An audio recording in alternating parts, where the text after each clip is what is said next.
ನಮಸ್ಕಾರ. ದೈವ ಮಾಹಿತಿ ಚಾನಲ್ಗೆ ಸ್ವಾಗತ. ಮನೆಯಲ್ಲಿ ಈ ರೀತಿಯ ಸೂಚನೆಗಳು ಕಂಡರೆ ದುಷ್ಟಶಕ್ತಿಗಳು ಮನೆಯಲ್ಲಿದೆ ಎಂದು ಅರ್ಥ ಮಾಡಿಕೊಳ್ಳಬೇಕು. ದುಷ್ಟಶಕ್ತಿಗಳು ನಮ್ಮ ಮನೆಯಲ್ಲಿ ನಾನಾ ಪರಿಣಾಮಗಳನ್ನು ಬೀರುತ್ತದೆ. ಅದು ಆರೋಗ್ಯ, ಹಣಕಾಸು, ವೃತ್ತಿ, ದಾಂಪತ್ಯ ಹೀಗೆ ನಾನಾ ವಿಚಾರಗಳ ಮೇಲೆ ಹೆಚ್ಚು ಪ್ರಭಾವವನ್ನು ತೋರುತ್ತದೆ. ಮನೆಯಲ್ಲಿ ಪಾಸಿಟಿವ್ ಶಕ್ತಿ ಹೆಚ್ಚಾಗಿದ್ದರೆ ಮನೆಯಲ್ಲಿ ಕಾಲಿಡುತ್ತಿದ್ದಾಗಲೇ ಒಂದು ಪ್ರಶಾಂತವಾದ ಮನೋಭಾವ ಉಂಟಾಗುತ್ತದೆ. ಮನೆಯಲ್ಲಿನ ಒಳ್ಳೆಯ ಶಕ್ತಿ ನಮ್ಮಲ್ಲಿಗೆ ಬರುತ್ತದೆ.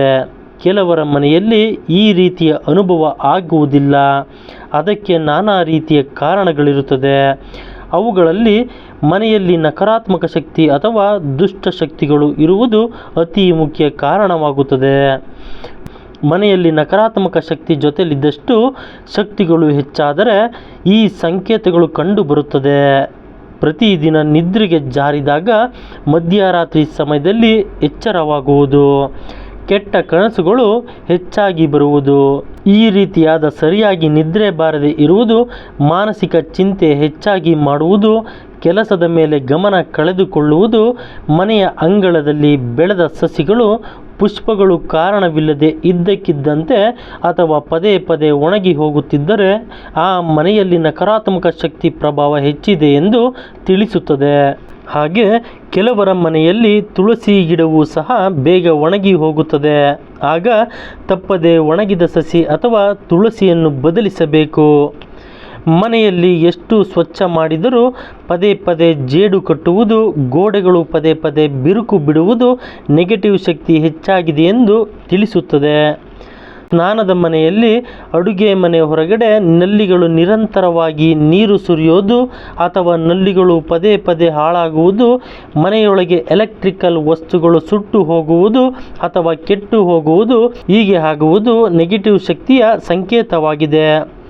ಕುಟುಂಬಕ್ಕೆ ತಿಳಿಯದ ಒಂದು ವಿಷಯ ಎಷ್ಟೋ ದಿನಗಳ ಕಾಲ ಕಾಡುವುದು, ಮಾನಸಿಕ ಪ್ರಶಾಂತತೆ ಇಲ್ಲದೆ ಜೀವನ ನಡೆಸುವುದು, ನಿತ್ಯ ಕಲಹಗಳು ಮನೆಯಲ್ಲಿ ಹೆಚ್ಚಾಗುವುದು, ಮನೆಯಲ್ಲಿ ಒಬ್ಬರನ್ನು ನೋಡಿದರೆ ಮತ್ತೊಬ್ಬರಿಗೆ ಬೇಗ ಸಿಟ್ಟು ಬರುವುದು, ಕೋಪದಲ್ಲೇ ದಿನ ಆರಂಭಿಸಿ ಕೋಪದಲ್ಲೇ ದಿನ ಅಂತ್ಯವಾಗುವುದು, ಇದು ನಿರಂತರವಾಗಿ ಮುಂದುವರಿಯುವುದು ಕೂಡ ನೆಗೆಟಿವ್ ಶಕ್ತಿಯ ಸಂಕೇತವಾಗಿದೆ. ಹಾಗೆ ಮನೆಯಲ್ಲಿ ವಸ್ತುಗಳು ಇದ್ದಕ್ಕಿದ್ದಂತೆ ಮಾಯವಾಗುವುದು, ಮನೆಗೆ ತಂದಿಟ್ಟ ಯಾವುದೇ ವಸ್ತು ಅಥವಾ ಕಾಗದಗಳು ಬೇಕಾದ ಸಮಯದಲ್ಲಿ ಸಿಗದೇ ಇರುವುದು ನಿಮ್ಮ ಕಾರ್ಯಗಳಿಗೆ ಅಡೆತಡೆ ಉಂಟು ಮಾಡುತ್ತದೆ. ಆದರೆ ಇದು ವರ್ಷಗಟ್ಟಲೆ ಮುಂದುವರೆದರೆ ಮನೆಯಲ್ಲಿ ಏನೋ ಸಮಸ್ಯೆ ಇದೆ ಎಂದು ಅರ್ಥ ಮಾಡಿಕೊಳ್ಳಬೇಕು. ಒಬ್ಬರಾದ ಮೇಲೆ ಇನ್ನೊಬ್ಬರಿಗೆ ಪದೇ ಪದೇ ಆರೋಗ್ಯದ ಸಮಸ್ಯೆ ಉಂಟಾಗುವುದು, ಆಸ್ಪತ್ರೆಗೆ ತೋರಿಸಿದರೂ ಅದಕ್ಕೆ ಸೂಕ್ತ ಪರಿಹಾರ ಸಿಗದೆ ಅನಾರೋಗ್ಯ ಮುಂದುವರಿಯುವುದು, ಎಲ್ಲಿ ತೋರಿಸಿದರೂ ಸರಿ ಆಗಿಲ್ಲ ಎಂದು ಚಿಂತೆ ಮಾಡುವುದು, ಈ ರೀತಿಯ ನೆಗೆಟಿವ್ ಶಕ್ತಿ ಮನೆಯಲ್ಲಿ ಹೆಚ್ಚಾಗಬಾರದು ಎಂದರೆ ಕೆಲವು ನಿಯಮಗಳನ್ನು ತಪ್ಪದೆ ನೀವು ಪಾಲಿಸಬೇಕು. ಮನೆಯಲ್ಲಿ ಎಲ್ಲೆಂದರಲ್ಲಿ ಬಳಸಿದ ಬಟ್ಟೆಯನ್ನು ಬಿಸಾಡಬಾರದು. ಮನೆಯನ್ನು ಯಾವಾಗಲೂ ಶುಭ್ರವಾಗಿ ಇಟ್ಟುಕೊಳ್ಳಬೇಕು. ಮೈಲಿಗೆ ಬಟ್ಟೆಗಳನ್ನು ಹೆಚ್ಚು ದಿನ ಕಾಲ ಹಾಗೆ ಇಟ್ಟುಕೊಳ್ಳದೆ ಆಗಾಗ ಒಗೆಯುವುದು ಉತ್ತಮ. ದೇವರ ವಿಗ್ರಹಗಳನ್ನು ಒಂದರ ಎದುರಿಗೆ ಮತ್ತೊಂದನ್ನು ಇಡಬಾರದು. ಮನೆಯಲ್ಲಿ ಈಶಾನ್ಯ ದಿಕ್ಕಿನಲ್ಲಿ ನೀರಿನ ಟ್ಯಾಂಕನ್ನು ಇಡುವುದು ಶುಭಕರ. ಮನೆ ಒರೆಸುವ ನೀರಿಗೆ ಕಲ್ಲುಪ್ಪನ್ನು ಬೆರೆಸಿ ವಾರಕ್ಕೆ 2 ಬಾರಿ ಮನೆ ಒರೆಸಬೇಕು. ಮನೆ ಯಾವಾಗಲೂ ನಿಶಬ್ದವಾಗಿರುವಂತೆ ನೋಡಿಕೊಳ್ಳಬೇಕು.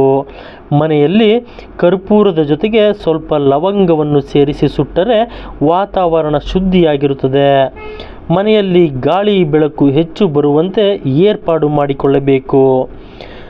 ಹಾಗೆ ಈ ರೀತಿಯ ತಿಳಿಯದ ವಿಷಯಗಳನ್ನು ತಿಳಿಯಲು ತಪ್ಪದೆ ನಮ್ಮ ದೈವ ಮಾಹಿತಿ ಚಾನಲನ್ನು ಸಬ್ಸ್ಕ್ರೈಬ್ ಮಾಡಿಕೊಳ್ಳಿ. ಧನ್ಯವಾದಗಳು.